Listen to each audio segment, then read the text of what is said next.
पूरे विश्व में केवल एक ही वस्तु सत्य है और वह है ब्रह्म। बाकी सब कुछ माया है।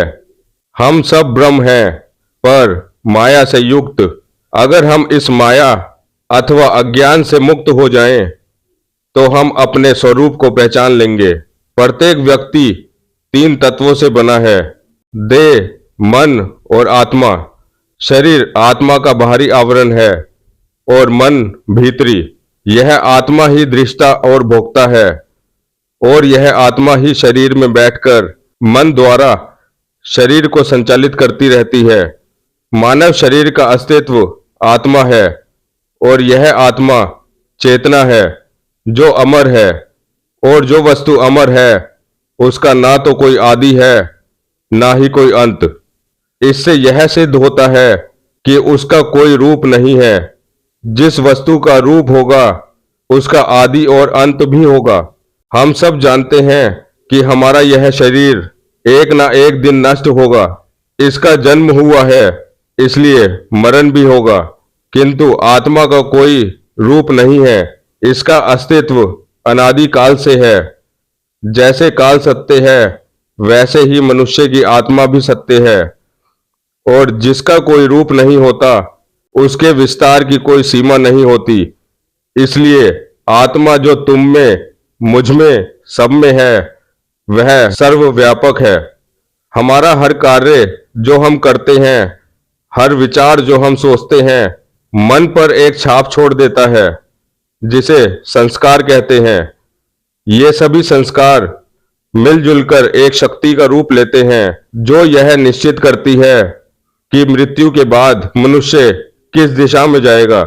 मनुष्य के मरने पर उसका शरीर तत्वों में मिल जाता है, मगर संस्कार मन के साथ रहते हैं। मन सूक्ष्म तत्वों से बना होता है, इसलिए विघटित नहीं होता। हम सभी उसी विघटन की स्थिति के लिए प्रयत्न कर रहे हैं। संपूर्ण संस्कारों के साथ जब मन का पूर्णतः नाश हो जाएगा, तब हम मुक्त हो जाएंगे। इसके पहले हम बंधन में हैं। इसी मुक्ति का लक्ष्य लेकर हम सभी आगे बढ़ रहे हैं। इस तरह इस संसार में हम जो भी कार्य करते हैं, उन्हीं के आधार पर हमारा भावी जीवन निश्चित होता है। इन दो कड़ियों को समझ लें तो उस संपूर्ण मार्ग को समझ सकते हैं जिससे होकर हमें गुजरना है। पिछले जन्मों के कर्म यह निश्चित करते हैं कि हमारा वर्तमान जन्म कैसा है, और वर्तमान जन्मों के कर्म निश्चित करेंगे कि हमारा अगला जन्म कैसा होगा। और इसी प्रकार हम आते जाते रहते हैं।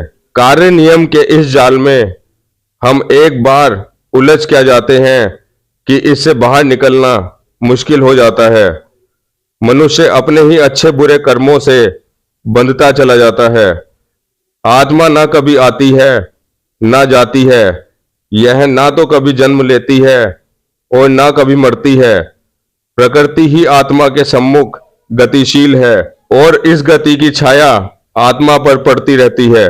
भ्रमवश आत्मा सोचती है कि प्रकृति नहीं, बल्कि वही गतिशील है। जब तक आत्मा यह सोचती रहती है, तब तक वह बंधन में रहती है। किंतु जब उसे पता चल जाता है कि वह सर्वव्यापक है, तो वह मुक्ति का अनुभव करती है। मानव आत्मा ने ऊंचे तथा नीचे विभिन्न स्तरों पर निवास किया है।